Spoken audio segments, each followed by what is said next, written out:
Khetan foundation की तरफ से कलम इंदौर में आप सभी लोगों का स्वागत करती हूँ। एहसास उमर उन्नति सिंह, एहसास उमर सुचित्रा धनानी और एहसास उमर सूरी ऊपर की ओर से आप सभी का स्वागत अभिनंदन करती हूँ। जैसा कि हम सब लोग जानते हैं कि प्रभा खेतान फाउंडेशन कोलकाता में स्थित एक गैर लाभकारी ट्रस्ट है, जिसकी स्थापना 1980 के दशक में प्रख्यात साहित्यकार, सांस्कृतिक कर्मी, सामाजिक कार्यकर्ता और नारीवादी डॉक्टर प्रभा खेतान जी ने की थी। अपने संस्थापक के सुनहरे दर्शन कर की कर्म ही जीवन है या काम ही जीवन है से प्रेरित होकर फाउंडेशन ने साहित्य, कला और संस्कृति के क्षेत्र में सर्वश्रेष्ठ कार्यक्रमों को संचालित करने में 40 वर्षों से भी अधिक समय की शानदार यात्रा की है।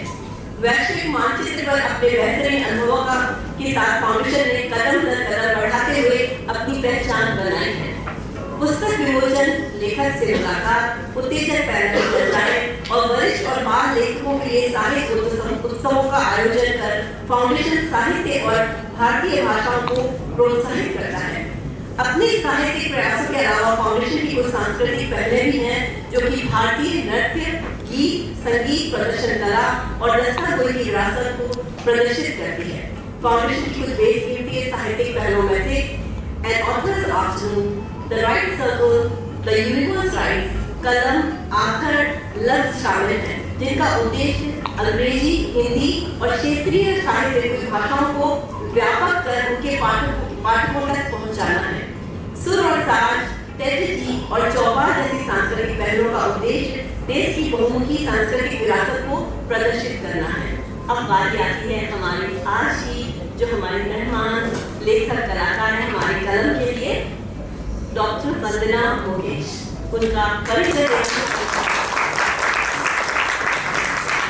डॉक्टर वंदना मुकेश के बारे में अगर हम बताने चलते हैं और उनकी कहानियों को आपको बताते हैं तो शायद ये समय बहुत कम होगा, बट क्योंकि समय की प्राथमिकता है हमारे साथ में। वंदना जी का जन्म 12 सितंबर को 1900 हम सब बताना ही चाहिए, नहीं बताया जाता। चलिए, इनका जन्म 12 सितंबर 1969 को भोपाल मध्य प्रदेश में हुआ था। प्रवास 2002 में इंग्लैंड में इन्होंने किया, वहाँ की नागरिक बनी। सामाजिक प्राध्यापिका है, द्वितीय भाषा के रूप में अंग्रेजी की प्राध्यापिका है। कैम्ब्रिज विश्वविद्यालय के अंतर्राष्ट्रीय परीक्षा विभाग में हिंदी की परीक्षा सह संपादक और वातायन ई पत्रिका यूके की भी वो पात्र है। शिक्षा विक्रम विश्वविद्यालय के इतिहास राजनीति शास्त्र में स्नातक, पुणे विद्यापीठ पुणे से अंग्रेजी व हिंदी में प्रथम श्रेणी से उन्होंने पीएचडी भी किया है हिंदी साहित्य में, पुणे विद्यापीठ पुणे से। अन्य शैक्षणिक योग्यताओं में डिप्लोमा है ट्रांसलेशन में पुणे विद्यापीठ से, qualified teacher status, certificate in teaching English to adults और सर्टिफिकेट इन काउंसलिंग इंग्लैंड की ओर से के पास है। लेखक एवं प्रकाशन में आदि रात का चिंतन, ललित निबंध संग्रह किताबगंज गंगापुर सिटी राजस्थान 2025 में जो पब्लिश हुई है। संकलित कहानियां जो उनकी हैं उनमें नेशनल बुक ट्रस्ट संग्रह है 2021 में। मौन मुखर अनामिका प्रकाशन इलाहाबाद काव्य संग्रह 2015 का। 90वें दशक का हिंदी निबंध साहित्य का विमोचन 2002। सहलेखन जो उन्होंने किया है मॉम, डैड और मैं। संकल्पना संपादन उषा वर्मा, इंग्लैंड की 7 लेखकों द्वारा लिखित लघु उपन्यास जो कि 2016 में प्रकाशित किया गया था। संपादन भी इन्होंने किया है जिसमें ब्रिटेन की चयनित रचनाएं गंगा के पार से टेम्स के द्वार से 2023 में, जाती रही भावना जैसी, डॉक्टर केशव प्रथमवीर अभिनंदन ग्रंथ पराग के साथ में 2021 में, परी भारत में किसान पर बनइयो, डॉक्टर केशव प्रथमवीर अनुभव प्रकाशन दिल्ली 2018, मन के रामायण सिरोठिया जी का काव्य संग्रह अनामिका प्रकाशन इलाहाबाद 2016। इन्होंने काफी अनुवाद भी किए हैं जिसमें इस्लामी धर्म ग्रंथांची लेखक जो है डॉक्टर प्रमोद पाठक और इस्लामी धर्म ग्रंथों का एक परिचय। पुरस्कार एवं सम्मान की अगर हम बात करें तो बहुत लंबी लिस्ट है जिसमें हम शुरुआत करना चाहिए। डॉक्टर हरिवंश राय बच्चन लेखन सम्मान, भारतीय उच्चायोग लंदन 2024, हिंदी अकादमी मुंबई, गीतांजलि बहुभाषी साहित्यिक समुदाय बर्टिनो, अंतरराष्ट्रीय साहित्य भूषण सम्मान 2023, भारतीय वस्त्रावास बर्मिंघम द्वारा हिंदी के प्रचार प्रयास हेतु सम्मान 2019-2022, पब्लिक रिलेशन सोसाइटी भोपाल द्वारा प्रवासी साहित्य सम्मान 2019 और 2023, इसके अलावा हिंदी क्षेत्रीय हिंदी सम्मेलन जो होते हैं उनमें उनको सम्मान मिला है 2011 में। हिंदी के प्रचार प्रसार के लिए भारतीय उच्चायोग लंदन द्वारा विशिष्ट सम्मान प्राप्त किया है। विश्व हिंदी सचिवालय द्वारा आयोजित अंतर्राष्ट्रीय कहानी व अंतर्राष्ट्रीय रिपोर्ट प्रतियोगिता में 2019-23 में आपको सम्मानित किया गया है। भोपाल लखपता शोध केंद्र द्वारा आयोजित श्रीमती कृष्णा देवी स्मृति सारस्वत लखपता प्रतियोगिता के लखपता पुरस्कार 2022 में इनको सम्मानित किया गया है। भारतीय उच्चायोग लंदन द्वारा डॉक्टर लक्ष्मण सिंह भी अनुदान पुरस्कार से इनको 2014 में सम्मानित किया गया है। निरंकारी मिशन ब्रेडफोर्ड द्वारा कुछ लेटेस्ट सम्मान कहा जा रहा था, वो अब लेटेस्ट नहीं रहा। क्यों नहीं रहा वो मैं आपको बताऊंगी। ठीक है, बहुत देर हो गई है। 2007 में मिला internet council for social economics progress Delhi द्वारा महिला राष्ट्रीय ज्योति पुरस्कार मिला था। और जो लेटेस्ट पुरस्कार है वो उनको कल ही मिला है इंदौर में, क्योंकि इंदौर बहुतों को बहुत पता है और बहुत अच्छा हमारा शहर है। 6 अगस्त को हिंदी निर्मल वर्मा भारतीय अप्रवासी विदेश में हिंदी के विकास के लिए इनके अमूल्य योगदान के लिए मिला है। जोरदार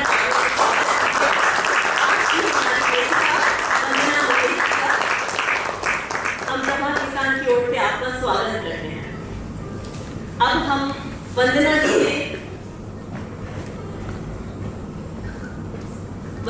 से जो आज का विचार विमर्श करने के लिए हम जिनको बुला रहे हैं, बहुत ही हमारी माननीय हस्ती, हमारे दौर की हमारी प्यारी ऐसा वुमेन सुरभि धूपर।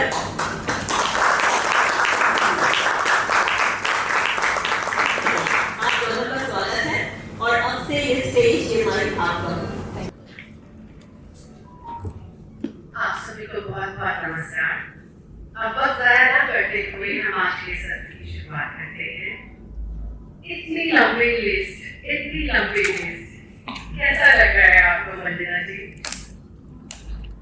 बस इतना ही कहूंगी कि कई पन्ने पढ़ दिए तुम्हारे परिचय में, कई पन्ने पढ़ दिए तुम्हारे परिचय में, तुम्हारा बोलना ही तुम्हारा बायोडेटा है।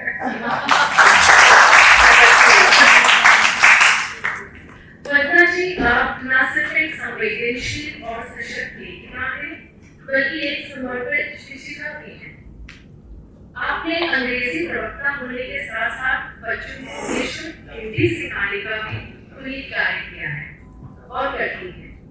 आपकी लेखनी में भावनाओं की बारीक पटरी है, सोच की गहराई है और समाज की सच्चाइयों को नर्म शब्दों में पिरोने का एक अद्भुत पहलू है। अब चाहे वो फ्री लंच जैसी मार्मिक कहानी हो या चाची और सरोज रानियां जैसी स्त्रीत्व के रंगों को घेरती रचना, आपकी हर कहानी पाठक के हृदय को छू कर जाती है।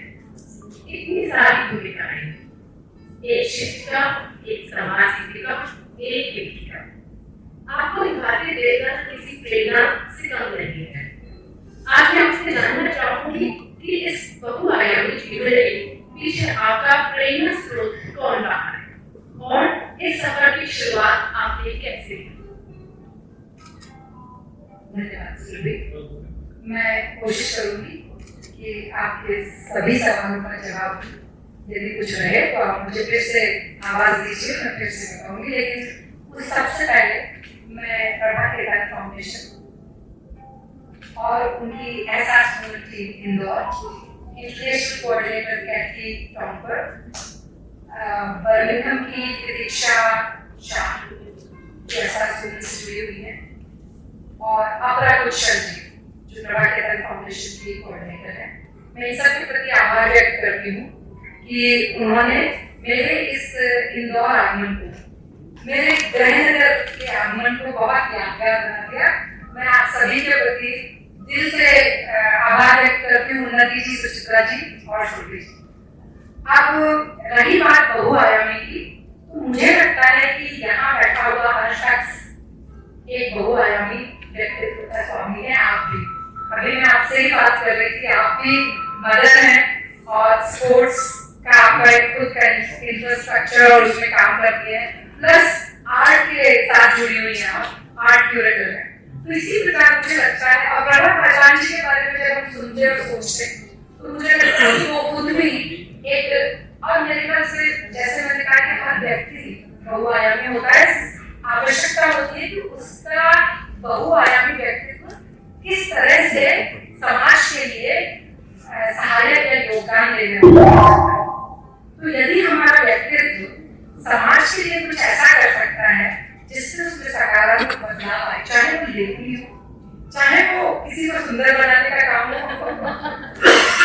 किसी चीज को कौन नहीं जानता, वो पूरे इंदौर की महिलाओं को सुंदर बना नहीं, ये तो मेरा एक आयाम है, ये तो सिर्फ एक आयाम है। लेकिन यहाँ सभी, यहाँ पर सुचित्रा जी बैठी हुई है, साया जी के माध्यम से हम सबको तृप्त करती है संस्था पर। तो मैं समझती हूँ कि जब प्रेरणा की बात आती है तो मुझे लगता है कि हर व्यक्ति हमारे जो आसपास होता है वो हमारी प्रेरणा बन सकता है। हमें उसमें देखना है कि उसके पास पॉजिटिव क्या है, सकारात्मक क्या है, उसकी अच्छी बात। क्योंकि हम देखिए, हम इंसान हैं, तो अच्छाइयाँ बुराइयाँ हम सभी में हैं। कोई कभी वो 70-30 हो जाता है, कभी 50-50 हो जाता है, अनुपात कुछ भी हो सकता है। तो ऐसे में हमें तो कोशिश ये करनी है, मैं अपनी बात कर रही हूँ कि मैं प्रेरणा ग्रहण कर सकूं, छोटी से छोटी चीज से मैं ग्रहण कर सकूं। लेकिन वास्तविक प्रेरणा मैं कहूंगी कि कहानी लेखन की मेरे परिवार को मैं श्रेय देना चाहती हूँ, क्योंकि मेरी मम्मी लोग से जुड़ी, ग्रामीण महिला थी, लोग से जुड़ी हुई महिला थी। वो हमें बिठा के हर तीज त्योहार पे कहानियां सुनाती थी, भाई दूज की, दिवाली की, तीज की, करवा चौथ की, और वो कहानियां मन में बड़ा गहरा प्रभाव छोड़ती थी। इसी प्रकार पापा मुझे महारानी लक्ष्मीबाई और सरोजिनी नायडू, भगत सिंह, इन सब की कहानियां सुनाते थे, तो उनका बड़ा मेरे मन पर प्रभाव रहा।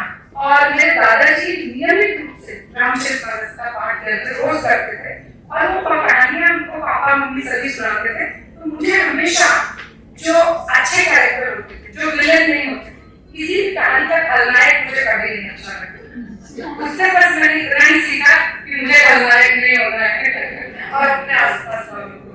तो बस ये सब मेरे ख्याल से जीवन का हर क्षण एक प्रेरणा, हर जो वातावरण है, जिस परिवेश में हम वो एक प्रेरणा देता है। प्रेरणा मिली, और आपने इसकी शुरुआत कैसे की, लिखने की शुरुआत कैसे? तो मुझे लगता है कि मेरे अंदर क्रिएटिविटी बचपन से थी, और मुझे लगता है कि मुझे अपने आप को अभिव्यक्त करना है किसी न किसी तरीके से।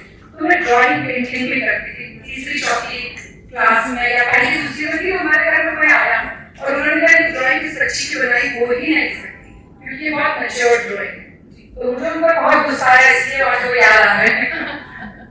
एंड आई कंटिन्यूड टू बहुत लंबे समय तक मैं पेंटिंग वगैरह करती रही, लेकिन अंत में मुझे लगा कि मुझे कहानियों में, साहित्य में ज्यादा रुचि, क्योंकि मेरे पापा इंटरनेट डॉक्टर थे हैं, तो जहाज में लिखित होती थी जो जलेगी बाद में तो उसके सामने शासकीय ग्रंथालय था, वहां से उन्होंने मुझे शरद चंद्र, रविंद्रनाथ टैगोर और इस तरह का पूरा बंकिम चंद्र चट्टोपाध्याय, उनका पूरा साहित्य उन्होंने मुझे पढ़वाया है।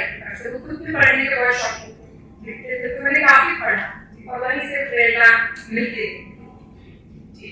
वंदना जी, कहानी में पात्रों के व्यवहार को केवल बाहर से देखना आसान है, लेकिन उनकी मानसिक परतों को समझना और उन शब्दों में एक अलग तरीके से लिखना भी एक कला है, जो आपकी रचनाओं में बखूबी दिखाई देती है। आपकी रचनाओं में मनोविज्ञान की गहरी समझ दिखती है। तो मैं जानना चाहूंगी कि ये समझ आपकी कैसे विकसित हुई और यह आपकी लेखनी को किस प्रकार प्रभावित करती है? बहुत अच्छा प्रश्न पूछा है सुरभि जी आपने। मुझे लगता है कि हम जो लिखते हैं वो ग्लेशियर की तरह होते हैं कि एक बहुत टिप ऑफ द आइसबर्ग हमको नजर आता है हमारे व्यक्तित्व का, और बहुत कुछ हम अपने आप में संजोए रहते हैं, समाये रहते हैं।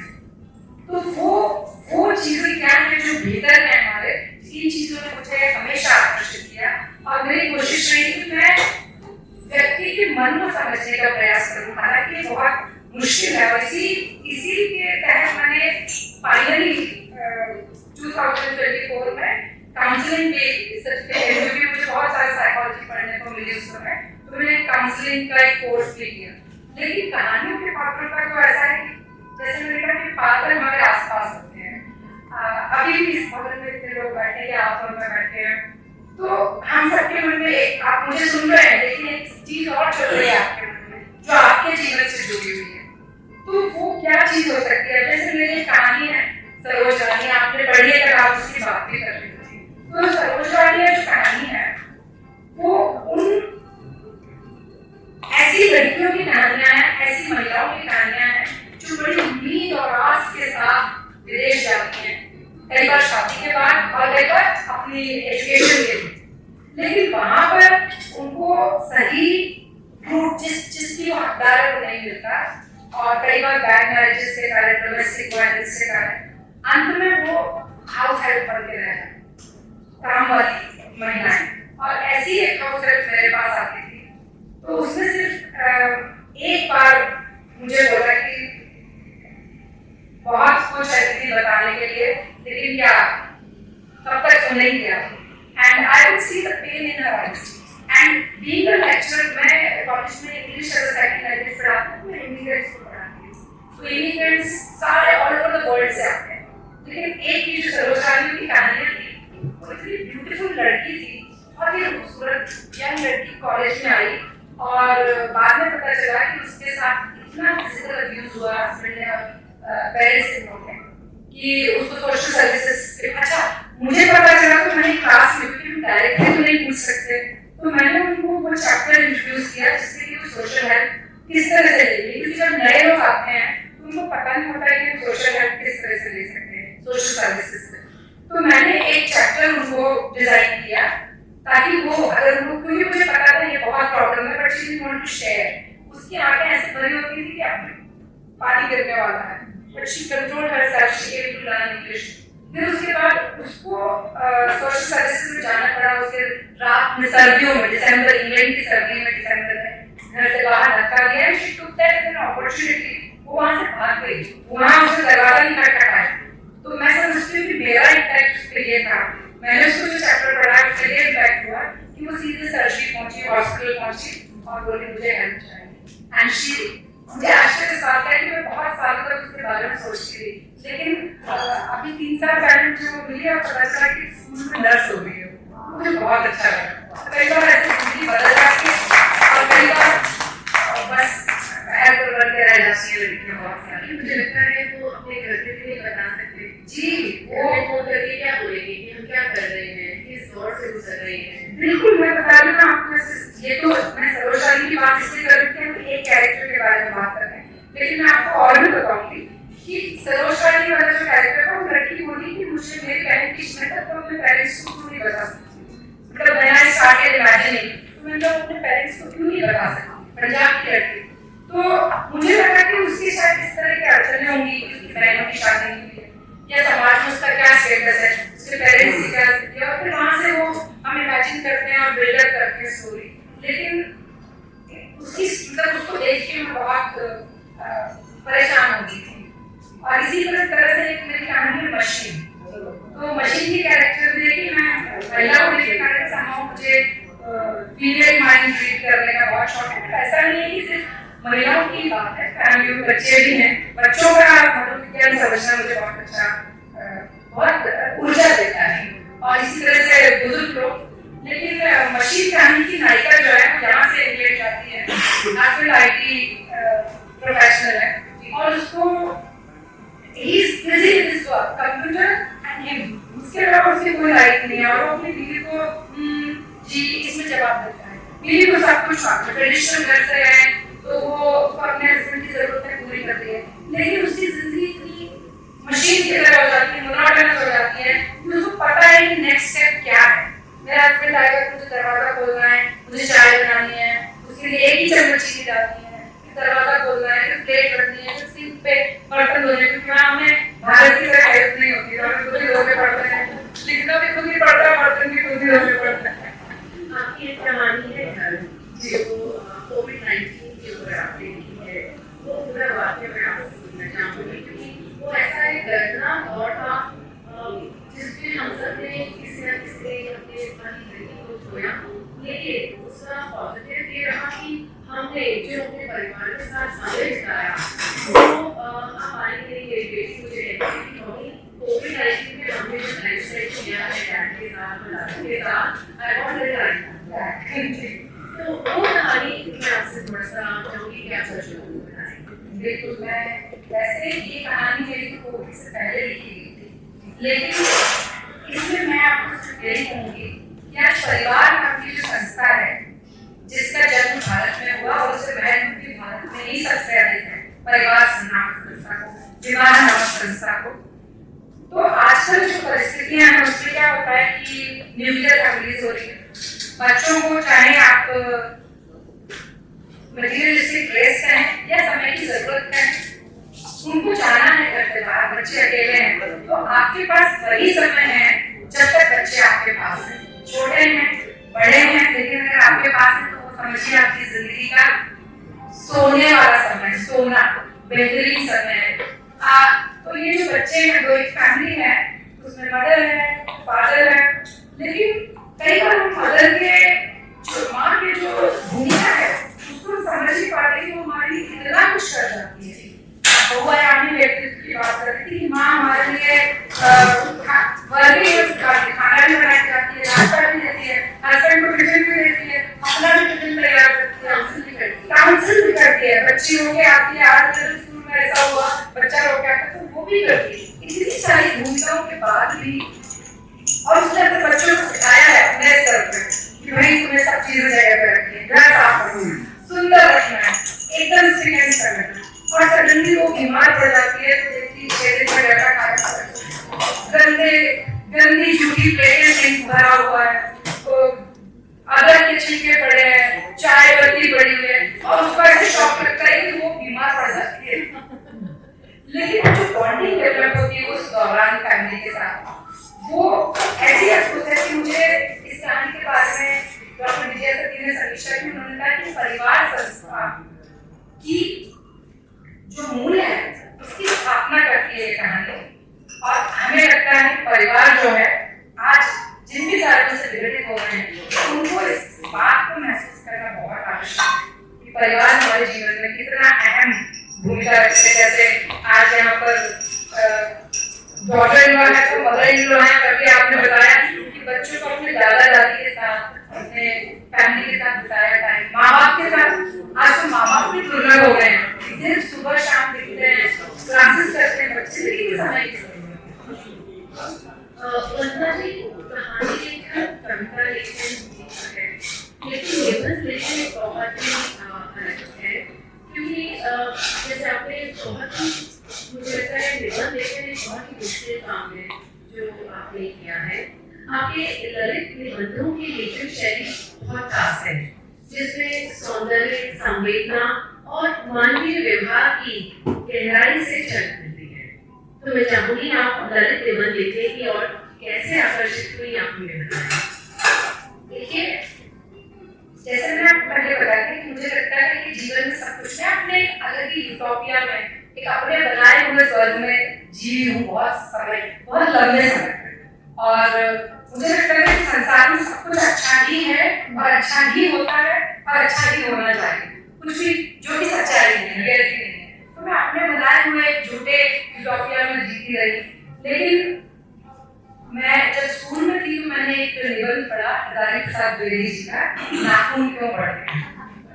नाखून क्यों बढ़ते हैं निबंध में मुझे एक्चुअली वो मेरे दिल के करीब जो निबंध था कि हमारी जो मनुष्य की जो पार्श्विक प्रवृत्ति है, जो हमारा एनिमल इंस्टिंक्ट है, वो हमेशा आप कितना भी बताती हो जिस तरह बढ़ते हैं, इसी प्रकार हमारी जो एनिमल इंस्टिंक्ट है ह्यूमंस के अंदर, वो बार बार उखड़ और बढ़ता रहता है।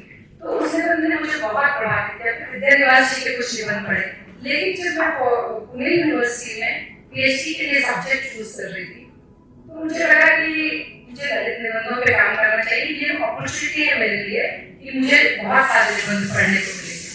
तो इस तरह से मैं ललित निबंधों की तरफ गई। और ललित के बारे में मेरी अपनी परिभाषा है कि हालांकि विदेशों में ललित निबंध या निबंध भी बहुत कम लिखे गए हैं, लेकिन ललित के बारे में मैं जो बोल रही हूँ उसी को कंटिन्यू करते हुए कि मुझे जीवन में सब कुछ सुंदर दिखता।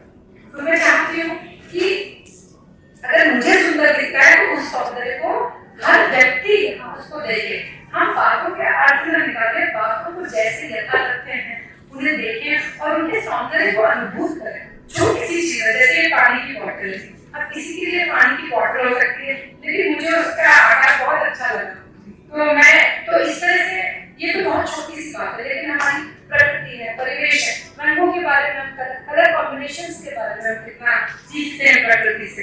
इसी तरह से जब हम अपने त्योहारों के बारे में, त्योहार का आयोजन करते हैं, तो हम कितना कुछ अपनी परंपरा के बारे में जान जाते हैं। भारतीय परंपरा, ज्ञान परंपरा, जो एक प्रकार से लगभग 200-300 वर्षों के शासन, 1000 वर्षों के विभिन्न आक्रमणों और 200-250 वर्षों के अंग्रेजी आक्रमणों के कारण कंप्लीटली विलुप्त हो गई।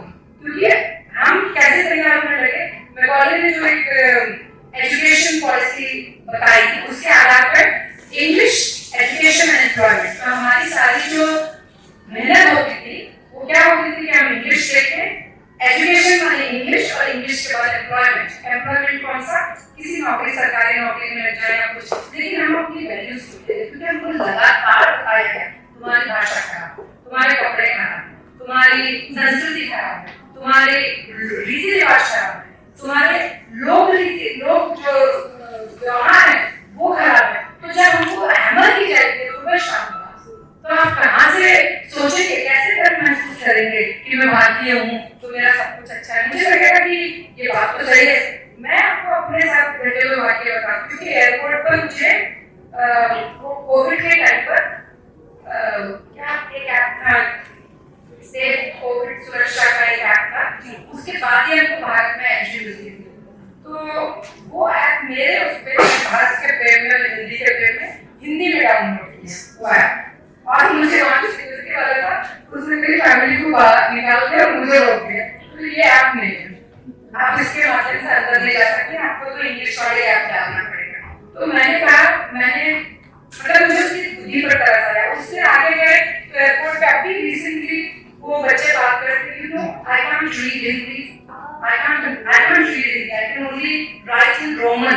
तो मुझे बहुत मन को दुख हुआ कि भाई हम किस ओर बढ़ रहे हैं। हालांकि ये भी भाषाई विकास का, भाषा के जब लिंग्विस्टिक्स पढ़ते हैं तो सोचते हैं कि उसमें अर्थ परिवर्तन, अर्थात्कर्ष, contraction of meaning, expansion of meaning and change in meaning होते हैं। तो ये सब एक प्रक्रिया है, लेकिन मुझे लगता है कि उसमें से हम जो कुछ अच्छा, देखिए साहित्य जो है समाज को दिखाता है, प्रदर्शित करता है, और समाज के लिए एक वो ऐसा उदाहरण प्रस्तुत करता है जिससे समाज बेहतर कर सके। तो यदि जैसे कि मैं प्रभा प्रकाश फाउंडेशन की बात करूं कि जो हमारे यूनाइटेड नेशंस के 17 गोल्स हैं, सस्टेनेबिलिटी डेवलपमेंट गोल्स, उसमें से 17 में से 13 गोल्स प्रभा प्रकाश फाउंडेशन के अलग-अलग प्रोजेक्ट्स हैं, जैसे स्त्री सशक्तिकरण, विमेन एम्पावरमेंट, जीरो हंगर, या एजुकेशन और गुड एजुकेशन फॉर ऑल, फिर मेंटल वेलबींग, क्योंकि मेंटल वेलबींग तो आज की सबसे बड़ी समस्या है। हर सदस्य हर कमरे में बैठा हुआ आज जो इस भवन में है या कहीं भी है, हमारे पास, हम सब स्ट्रेस्ड हैं। मुझे नहीं पता इंदौर अगर लगे तो क्योंकि इंदौर में आके मुझे लगता है सब कुछ आराम से चल रहा है, दुनिया अपने हिसाब से चलती है, इंदौर का नियम सब है। लेकिन वास्तविक बात यह है कि हम सब एक तरह के स्ट्रेस से, कंपल्सरी स्ट्रेस से गुजर रहे हैं, और उसको दूर करने के लिए राइटर की, आर्टिस्ट, जो भी ललित कलाओं में जितने भी लोग हैं, सबकी जिम्मेदारी है कि वो समाज के बेहतर रूप को प्रस्तुत करें। वो एक मॉडल, रोल मॉडल, हमारे पास आजकल रोल मॉडल, हमारे पास रोल मॉडल बेयॉन्स, अगर हमारे पास रोल मॉडल में सरोजिनी नायडू या महारानी लक्ष्मीबाई जैसे लोग होंगे तो हमारी मानसिक सोच जो है वो डिफरेंट होगी, अलग होगी।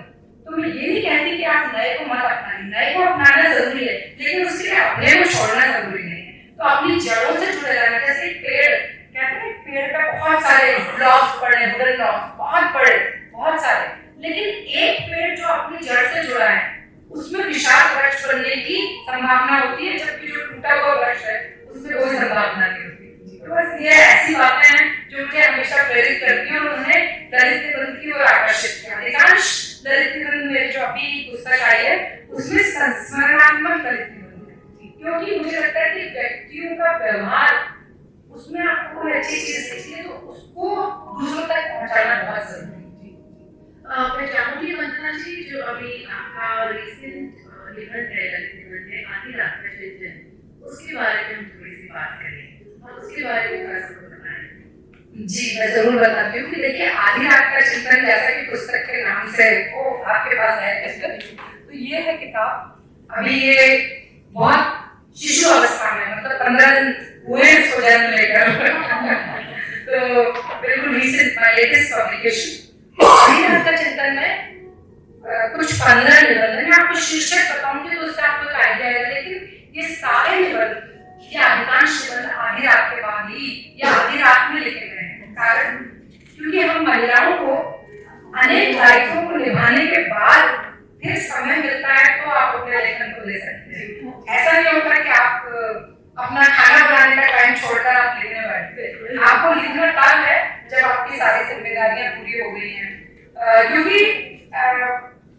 लेखन को कभी बहुत सीरियसली, मतलब आप जब बहुत बड़े हो जाते हैं, एक बड़े लेखक बन जाते हैं, तब की बात अलग है, लेकिन आरंभिक दौर में आपको अपनी लिखने के लिए घर में भी जगह को भले आपको सब सपोर्ट करते हैं, आपके हस्बैंड बहुत सपोर्ट करते हैं, बच्चे कहते हैं मम्मी लिखो, लेकिन मम्मी मेरे लिए पनीर टिक्का बना देना फिर लिखा।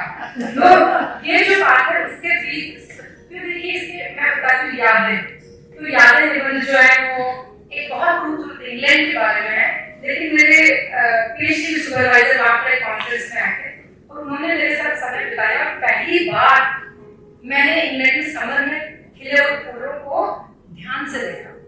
उसके बाद मैं देखती थी, लेकिन मैं उनको कभी इतनी उलझनों में रहती थी, बच्चों को स्कूल छोड़ना है, फिर उनको कराटे क्लास छोड़ना है, मैं कभी उनको अप्रिशिएट नहीं कर पाई, लेकिन उनके साथ मैंने उन चीजों को उनको घुमाते हुए उन चीजों का अनुभव किया। कलकत्ता के एक ललित निबंधकार थे, हैं मेरे लिए तो वो स्मृति शेष जी ब्रह्मलीन हो चुके हैं, लेकिन मेरे लिए वो मेरे मन में हमेशा जीवित हैं।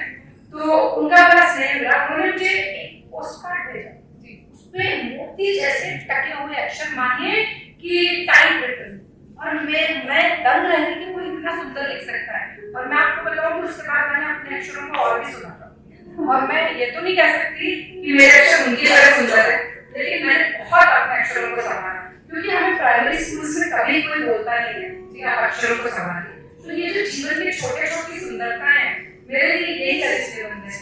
फिर हम कभी अपने जीवन में हम जीवन तो जीते जो बहुत अच्छी बात है, क्योंकि जीवन का हर पल जीना चाहिए। किस समय काल का बुलावा आ जाए, महाकाल ले जाए साथ अपने, तो हर पल जीना जरूरी है।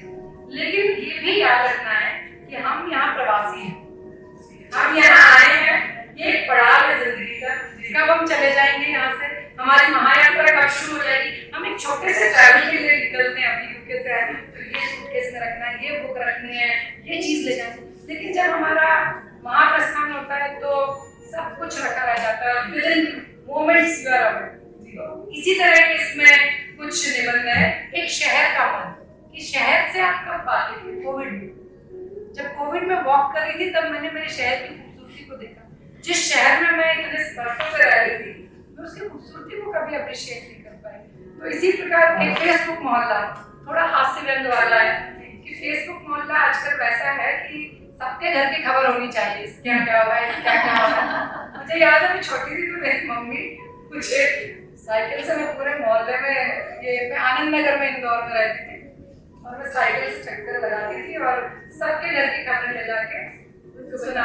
उनको तो वो तो थप्पड़ मारती थी, लेकिन एक अंकल थे वो रिटायर्ड थे, उनको सारी रिपोर्ट ही करती थी।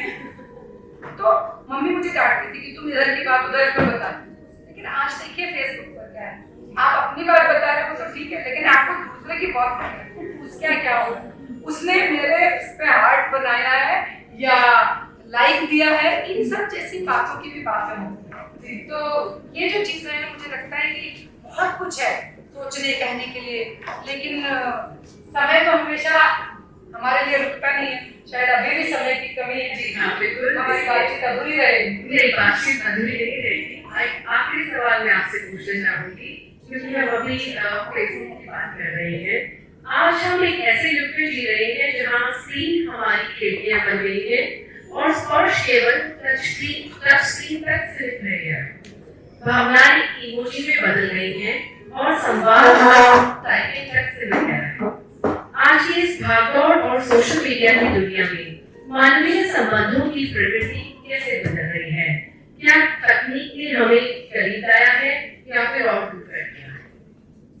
देखिए, कोई भी इन्वेंशन होती है तो अच्छे के लिए होती है। अब हम उसको कैसे यूज करते हैं जी, आपकी कविता सुन जरूर कविता सुनाती हूँ, लेकिन हर अच्छी चीज के साथ हर इन्वेंशन अच्छे के लिए होता है और फिर उसको हम मिसयूज कर रहे हैं। रूल्स बनते हैं अच्छाई के लिए, हम मिसयूज कर रहे हैं। तो आज हम भोजपत्र और भित्ति चित्रों से हमारा लेखन और जीवन शुरू हुआ, लेकिन आज हम पहुंचे हैं डिजिटल युग में भी, उससे भी आगे AI के युग। तो अगर हम सेंसिबली यूज करेंगे तो मैं समझती हूँ कि हमारी विजन भी बढ़ेगा, हमारा विजन अच्छा हो सकता है और हमारी क्रिएटिविटी ज्यादा बेहतर हो सकती है। लेकिन उसी चीज का हम मिसयूज करेंगे तो हमारे लिए लाभदायक नहीं होगा। जैसे कि बच्चे हैं, वो एक मीम आया था मेरे पास कि फुटबॉल खेल रहे हैं ना, मैंने आपको बताया था शायद कि मैं घर में उस पर फोन में फुटबॉल खेल रहा हूँ, तो फिजिकल एक्टिविटीज कम होती जा रही हैं। तो ये सब मुझे लगता है कि जरूरी है, सोशल इंटरेक्शन बहुत जरूरी है। इसके प्रभा केतन फाउंडेशन का ये जो स्टेप है कि हम रूबरू बातचीत कर रहे हैं, ये बहुत जरूरी है कि हमारा आपसी संवाद। बच्चे अभी मैं दोबारा तीसरे दिन मैंने न्यूज पढ़ी कि एक बच्चे ने सुसाइड कर लिया। क्यों? क्योंकि कम्युनिकेशन नहीं है पेरेंट्स के साथ। अगर मेरे पेरेंट्स मुझे ये बोल रहे हैं कि तू कितना मर्डर में करके मुझे बता, तो मेरे अंदर ये हिम्मत रहेगी कि मैं अपने माँ बाप को बताऊं। लेकिन अगर मुझे पता है कि मेरी प्लेट छूटने पर मम्मी इतना डांटती है, तो बच्चा आगे फिर क्या हिम्मत करेगा? ये कहते हैं कि हम हमेशा अपने बच्चे को सबके सामने बहुत अच्छा भी दिखाना चाहते हैं, इसलिए भी ये कम्युनिकेशन गैप है क्योंकि उसको लगता है कि अगर मैंने कुछ गलत बताया तो मेरे लिए सही नहीं होगा। बिल्कुल, लेकिन मैं इस बारे में सुबीजी में बिल्कुल ये कहूंगी कि बच्चों को बचपन तो वैसे ही चलती है, छीन लिया है सोशल मीडिया में, तो कम से कम माँ बाप उसको ना छीने। आप जिन भी भूमिका में हैं, आप दादी दादा, फ्रेंड्स, मम्मी पापा जो भी हैं, आप बच्चों को बचपन जीने दीजिए, क्योंकि उसके लिए तय है, वो कुछ ना कुछ जरूर बन जाएगा। सबसे शैतान बच्चा क्लास का आप मिलते हैं अभी, पता चलता है हाँ डॉक्टर, अच्छा ये कैसे डॉक्टर बन गया, ये किसी का आया नहीं था, अच्छा सिटी में पढ़ाई है। तो इस तरह की बातें हम देखते हैं तो बचपन एक बिल्कुल अलग दुनिया है, उसको भरपूर जीना चाहिए। मैंने शायद बात का समय खत्म हो रहा है, लेकिन अपनी बात कविता भी 2 पंक्तियां कुछ सुनाती हूँ अपनी, कि मेरे सारे लेखन का जो सार है, यदि मैं कहूँ, विषय तो हम सभी जगह से लेते हैं, साइंस से भी लेते हैं, हिस्ट्री से भी लेते हैं, लेकिन मेरे लेखन का जो सार है वो ये है कि दिल छोटा सा, रुई का पाया, दिल छोटा सा, बुन दिया तो सैकड़ों की पहल, बुन दिया तो सैकड़ों की पहल, वरना रेशा रेशा। तो बस हम अपने और अपने पास वाले को देखते आगे रखें तो शायद हमारा जीवन सार्थक हो जाए। और एक और छोटी सी रचना कि हम बहुत मटेरियलिस्टिक हो गए हैं, तो प्रसन्नता की सीता को हर ले गया इच्छाओं का रावण, प्रसन्नता की सीता को हर ले गया इच्छाओं का रावण, साधनों में ढूंढते हम राम को अकारण। तो बस ऐसी विचार लिखना नहीं आता है। और एक स्नेह के जिस महासागर में हम वर्षों नहाए, वो ग्लेशियर बन गए हैं। कैसी ग्लोबल वार्मिंग है ये, कैसी ग्लोबल वार्मिंग है ये कि कलेजे पत्थर बन गए।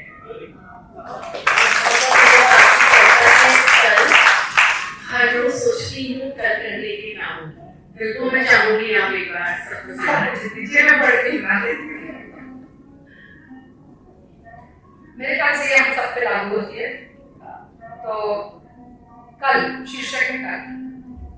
हर रोज सोचती हूँ कल करने के कामों की सूची बनाती हूँ, हर रोज सोचती हूँ कल करने के कामों की सूची बनाती हूँ, न जाने कैसे फिर आज ही आ जाता है, न जाने कैसे फिर आज ही आ जाता है, पर मेरा काम अधूरा नहीं रह जाता है। अब मैंने तय कर लिया है कल के बारे में नहीं सोचूंगी। अब मैंने तय कर लिया है कल के बारे में नहीं सोचूंगी। अब मैंने तय किया है कल के कामों की सूची भी नहीं बनाऊंगी। अब मैंने तय किया है कल के कामों की सूची नहीं बनाऊंगी, क्योंकि कल बड़ा बेवफा है, चेहरा बदल लेता है, झट आज बन जाता है, फिर मुँह चिढ़ाता है। कल बड़ा बेवफा है, झट आज बन जाता है, फिर मुँह चिढ़ाता है। कल से मेरा कोई वास्ता नहीं, अब कल से मेरा कोई वास्ता नहीं। आज को ही जीती हूँ मैं, आज को ही पीती हूँ, आज को ही जीती हूँ मैं, आज को ही पीती हूँ। यदि तुमने भी रख छोड़े हैं कल के लिए कुछ काम, यदि तुमने भी रख छोड़े हैं कल के लिए कुछ काम, तो मृत्यु तक सलाह देती हूँ कि चिंता को तुम्हारी मान लो, चिंता को तुम्हारी मान लो। सच कहती हूँ, कल से दोस्ती न करना, आज ही जी लेना।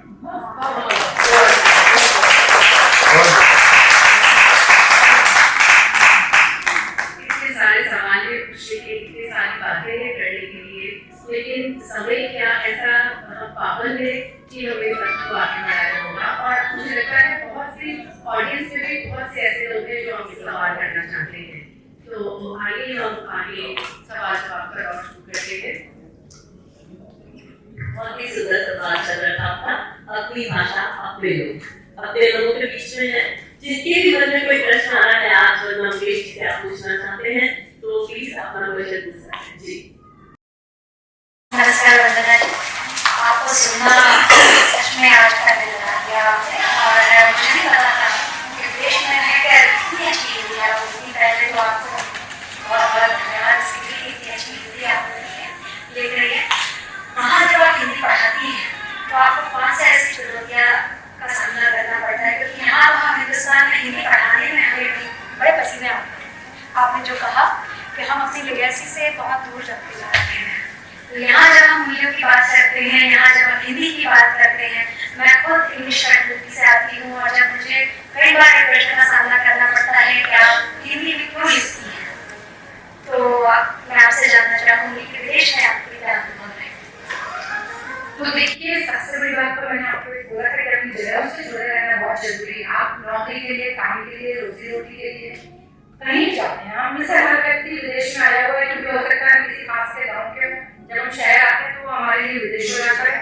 कभी आपका और लंबा यात्रा होगी तो आप प्रदेश चले जाते हैं, सात समुद्र पार चले जाते हैं, और वहां पर आपको फिर अपना संघर्ष, अपने जड़ें जमानी पड़ती है। तो यदि आप अपनी जड़ों से नहीं जुड़े रहेंगे तो आप अपनी जड़ें नहीं जमा सकते। तो मैं वहाँ पर पढ़ाती इंग्लिश हूँ, मैंने वहाँ पर स्कूल में पहले टीचिंग की, फिर सेकेंडरी स्कूल में टीचिंग की, और मैंने पाया कि बच्चों को पढ़ाना वास्तव में एक बहुत चैलेंजिंग काम है।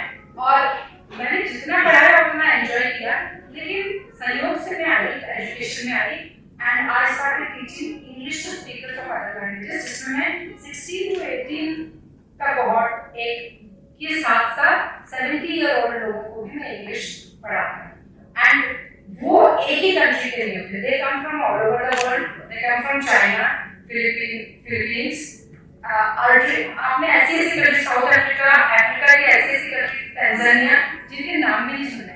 हमारा काम उनको इंग्लिश सिखाना, भाषा सिखाना, और भाषा से मुझे लगाव है। तो ये ईश्वर की कृपा भी नहीं कि मेरा कम्युनिकेशन स्किल अच्छा, और फिर ऑब्वियसली जब एज अ टीचर आपको ट्रेनिंग मिलती है कि आपको किस तरह पढ़ाना है। लेकिन हिंदी पढ़ाने में जो चैलेंजेस आते हैं, इंग्लिश पढ़ाने के चैलेंजेस तो वहाँ पर खत्म हो सकते हैं, लेकिन हिंदी पढ़ाने में जो चैलेंजेस आते हैं उसमें सबसे बड़ी बात यह है कि हमारे पास कोई फिक्स सिलेबस नहीं है, हमारे पास कोई बुक्स नहीं है।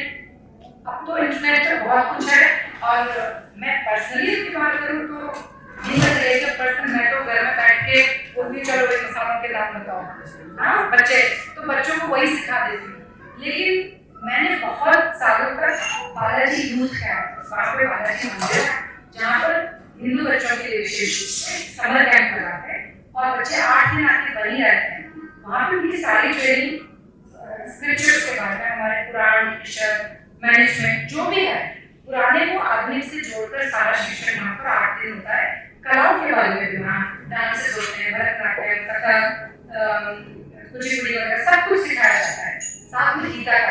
लेकिन हिंदी की कक्षाओं के लिए मैंने वहाँ जोर दिया कि मैं हिंदी चाहती हूँ कि यहाँ सिखाई जाए, और वो हिंदी कक्षा इतनी पॉपुलर हुई कि साउथ इंडियन बच्चे वहाँ ज़्यादा है।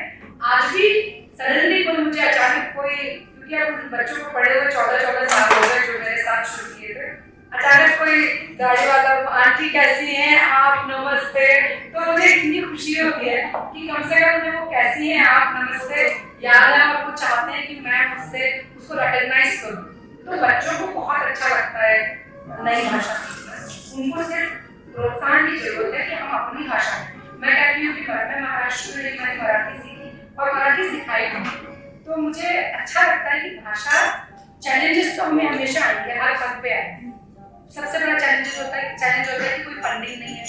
कुछ संस्थाएं हैं जो पढ़ाती हैं, जैसे यूपी हिंदी समिति में प्रदेश जो है बहुत काम कर रहे हैं, तो वो वॉलंटरी ऑर्गेनाइजेशन है और उनके 45 छोटे-छोटे सेंटर्स हैं जहाँ पर वो हिंदी सिखा रहे हैं। फिर कोविड के बाद ऑनलाइन शुरू हो गया, लेकिन मुझे लगता है कि ऑनलाइन हिंदी में भी चैलेंजेस होते हैं, क्योंकि बच्चों को जब तक आप आमने सामने बैठे, छोटे बच्चे नहीं बताते तो कई बार उनके लिए मुश्किल होता है। तो विद ऑल द चैलेंजेस कि हमारे पास कोई रिफ्रेशर कोर्स नहीं होते हैं, हमारे पास कोई ट्यूटरिंग नहीं होती, किसी तरह का प्रशिक्षण नहीं मिलता, किसी भारत की किसी यूनिवर्सिटी की मान्यता नहीं है। हाँ, मैं इंग्लिश में हिंदी की एग्जामिनर हूँ, 11th यहाँ पे जितने भी इंटरनेशनल स्कूल्स हैं इंग्लैंड भारत में, सब इंग्लिश की परीक्षा करवाते हैं। क्यों? भारत की किसी यूनिवर्सिटी की परीक्षा क्यों नहीं लगाते हैं? वर्धा हिंदी विश्वविद्यालय, वहाँ की परीक्षा मान्यता प्राप्त क्यों नहीं? तो इस दिशा में रविन्द्रनाथ टैगोर यूनिवर्सिटी ने सिलेबस एक पाठ्यक्रम तैयार किया है जो यूरोपियन कॉमन फ्रेमवर्क के अकॉर्डिंग है, तो शायद उससे स्थितियां बदले। लेकिन मीडिया से लोग बैठे हुए हैं, तो आप जब ये मीडिया में देखें तो प्लीज इस चीज को हाईलाइट किया करेगा जो उन्होंने बोला है वहाँ पर। एंड डॉक्टर मध्यम के जी, आपसे डॉक्टर भरत शर्मा कुछ एक प्रश्न पूछना चाहिए, क्योंकि हमारे पास समय की बातें ज्यादा है। पहले तो जैसा आपका नाम है वंदना, वैसे आप वंदनीय हैं। बहुत बहुत धन्यवाद, आप इंदौर में आए और अच्छा अपने बारे में चीजों को साझा करा। मैं दो चीज आपसे पूछना चाह रहा था, क्योंकि समय का तो एक भी आपसे मार्गदर्शन चाहूँगा कि मैं चूंकि भारत सरकार की संस्कृति मंत्रालय से जुड़ा हुआ हूँ, तो देश विदेश में कई ना कई कार्यक्रमों पर जाता हूँ, लोगों से अपडेट करता हूँ।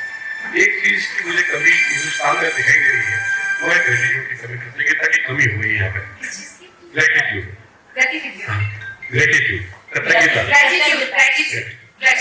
इसके पीछे रीजन ये है कि या तो परिवार हमारे न्यूक्लियर होते जा रहे हैं, न्यूक्लियर फैमिली होती जा रही है, संस्कारों की कमी हमें ऐसा महसूस होती है। विदेशों में आप रहते हैं, आप भारतीय संस्कृति के संस्कारों को किस नजरिए से देखते हैं?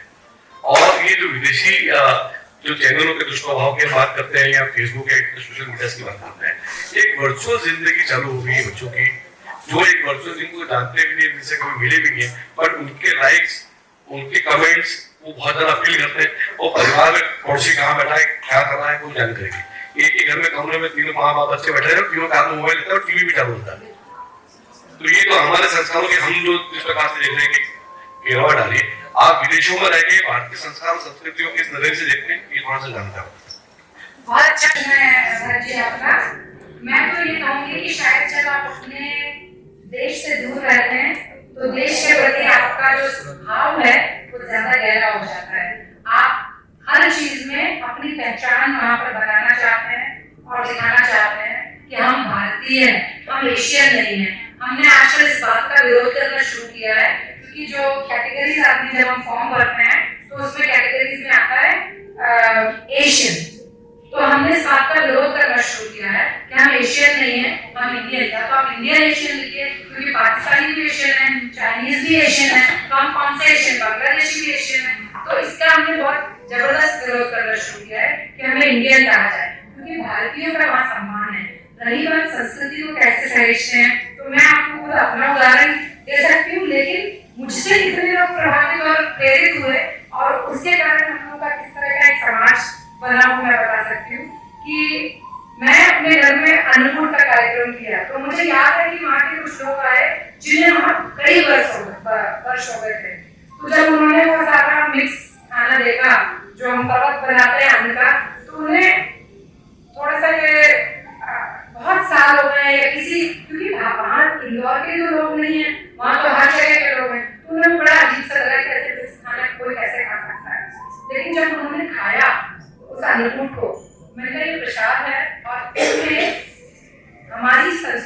इसकी हमारी परंपरा की वसुधैव कुटुंबकम की भावना है कि हर समाज जो हमारी जो प्रकृति है हम जो है उससे जुड़े हुए हैं।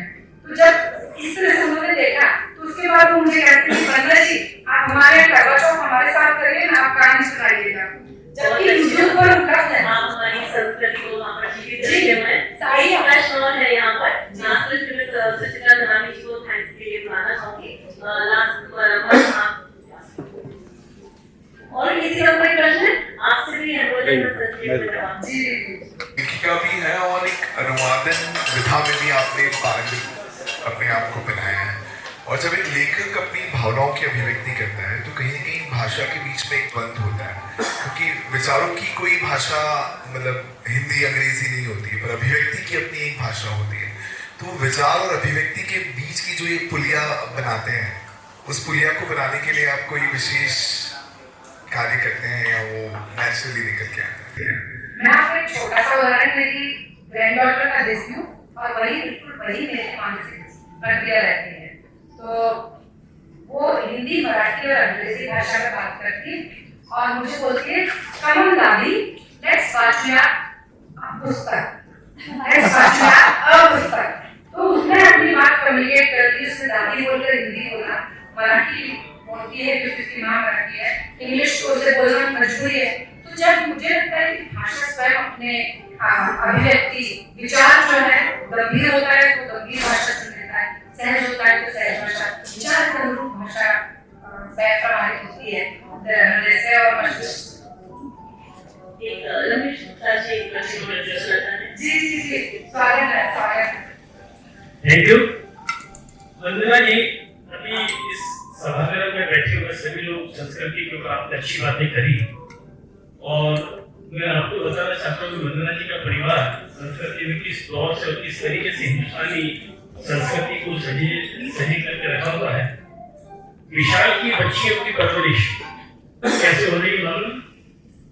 विशाल की बच्चियां जब मेरे निधन पे आई, इंदु जो इनकी वंदना जी की बड़ी बहन है, विशाल शायद आया नहीं है, उन्होंने विशाल बैठा है वंदना, उन्होंने जब मेरे घर पे बैठ करके मैंने सिर्फ एक सवाल किया कि बेटा कहाँ पढ़ रही हो, उन्होंने ये कहा हम स्कूल नहीं जाते हैं। मैंने तुरंत विशाल से कहा बेटा स्कूल नहीं भेजते? तो नहीं मामा जी, ये बच्चे पढ़ाई का जो होम कोचिंग होम स्कूलिंग जो चल रहा है कंसेप्ट वो डाल दिया है। उससे जो आप संस्कृति की बात अभी कर रही थी, जैसे अभी भरत जी ने भी कहा, संस्कृति को स्ट्रॉन्ग ऐसे ही बनाया जाएगा। बच्चे 6 बजे माँ 6 बजे उठती है, 6:30 बजे टिफिन तैयार करती है, 7 बजे बच्चे को भेजती है, 2:30 बजे 3 बजे बच्चे लौट के आते हैं और 2:30-3 बजे बाद में फिर वो खाना खाते हैं, फिर स्कूल के होमवर्क पे लग जाते हैं। उसके बाद उनका डे ऑफ, न परिवार से मिलते हैं, न माँ बाप से मिलते हैं, न चाचा चाची से मिलते हैं, न नाना नानी से। संस्कार आएंगे कहाँ से? तो जो ये कंसेप्ट जो विशाल के परिवार ने, आपके परिवार ने लिया है, मेरे ख्याल से आप यूके में या जहाँ भी आप जाए, जैसे आपकी बच्ची को भी आपने अच्छा सुसंस्कृत किया है, उस बच्ची को आज भी आप करता हूँ, तो उस कंसेप्ट को अगर आप लागू करें वहाँ पर और यहाँ जो हिंदू ने किया है तो शायद बहुत यूजफुल होगा हमारी हिंदुस्तानी संस्कृति को अच्छा देंगे। बिल्कुल। Thank you. मैं बस आपकी बात के आप एक और प्रश्न साथ में जोड़ दीजिएगा दोनों को। हमारे साथ में इसलिए फजलुल्ली जी हैं जी, वो कुछ पूछना चाहेंगे आपसे। मेरा प्रश्न ये है कि हम बात करते हैं हिंदी की बढ़ाव की और सब चीजों की, पर हम ये जानते हैं हकीकत की जो भी जॉब है या नौकरी है वो इंग्लिश से ही मिलती है। तो हम उस चैलेंज को कैसे पार कर सकते हैं कि हिंदी जो ये मेरा प्रश्न सिर्फ इनसे नहीं है, प्रभा केदान फाउंडेशन से भी है कि हिंदी को हम रोजगार से कैसे जोड़ सकते हैं? क्या कोई सूरत बन सकती है? अगर ऐसी बनेगी तो उसका प्रभाव ये होगा कि साहित्य में और लोग आएंगे, हिंदी साहित्य को और समृद्ध करेंगे। तो ऐसी सूरत कैसे बने? देखिए अभी सुरभि जी ने मुझे अंतिम प्रश्न जो पूछा था वो टेक्नोलॉजी और मीडिया से जुड़ा हुआ प्रश्न पूछा था। मैं कहती हूँ कि ये युग सूचना प्रौद्योगिकी के विकास के कारण जो हमारा टेक्नोलॉजिकल इंफॉर्मेशन टेक्नोलॉजी का डेवलपमेंट है वो इतना जबरदस्त है कि आप आज अपने आप को 1 मिनट में स्टोरीज से यूट्यूब के द्वारा पूरे वर्ल्ड में सुना सकते हैं अपनी कहानियों को। बताइए किसी के पास पढ़ने का समय नहीं है लेकिन ऑडियो बुक्स आ गए हैं, तो ऑडियो बुक्स तो इन सब के लिए भी तो प्रोफेशनल प्रोफेशनल स्टाइल है ना, अब हम हिंदी वालों का और हिंदी तरह लोग जो आईटी प्रोफेशनल्स हैं और अच्छी हिंदी जानते हैं, उनका काम ये है कि अपने फील्ड से जुड़े सब्जेक्ट को हिंदी में ट्रांसलेट करके उसको कॉमन पर्सन के लिए अवेलेबल करें, क्योंकि अगर वो नॉलेज हमको अवेलेबल होता है हमारी भाषा में तो हम उसको ज्यादा बेहतरी से परफॉर्म कर सकते हैं। मान लीजिए कि मुझे किसी ने बोला कि आपको अपलोड करना है, मुझे पता ही नहीं अपलोड क्या होता है, लेकिन अगर मुझे वही चीज हिंदी में बताई जाएगी तो मैं बहुत आराम से करूंगी। तो जॉब वैकेंसीज इसी तरीके से क्रिएट होगी, लेकिन गवर्नमेंट अकेली नहीं कर सकती कुछ। Each one of us is responsible to create that environment where each one of us translates something from our fields to English. I would like to quote my daughter's father-in-law, who's a medical doctor, pediatrician in Iraq. He and his wife are actually social reformers. उन्होंने UNO के लिए 12 languages में ले person में हिंदी बच्चों की health के बारे में वीडियोस बना के भेजे और बुक पब्लिश की भारत की 12 भाषाओं। तो आई थिंक इस तरह के जॉब्स हम क्रिएट कर सकते हैं, तो हम सबकी रिस्पॉन्सिबिलिटी है। अभी जो बात करी ट्रांसलेशन की, MBBS की बुक्स हिंदी मीडियम में, but not a single child has opted that कि कोई भी एक बच्चा भी MBBS हिंदी में नहीं कर रहा है। हमारा माइंडसेट कैसा है, क्योंकि हमें लगता है आपने एक प्रश्न दे दिया आज सबको, ये बुक्स तो हैं पर उसको यूज नहीं कर रहे हैं। तो वो हमारे राष्ट्रपति हैं रामधारी सिंह दिनकर जी की 4 लाइनें हैं, मुझे एकदम से याद आई यहाँ पर। तो उन्होंने बोला था कि रात यूं कहने लगा मुझसे गगन का चांद, आदमी भी क्या अनोखा जीव होता है, मुश्किलें अपनी बनाता आप ही, फिर रात भर जागता न सोता है। तो वही चीज चल रही है। आप मैं बुलाना चाहूंगी सुचित्रा धनानी जी को हमारे साथ में बोल ऑफ थैंक्स के जरूरी शेयर में पैलेस की ओर से आए यहाँ पे और मोमेंटो पेश करें हमारे डॉक्टर वंदना मुकेश।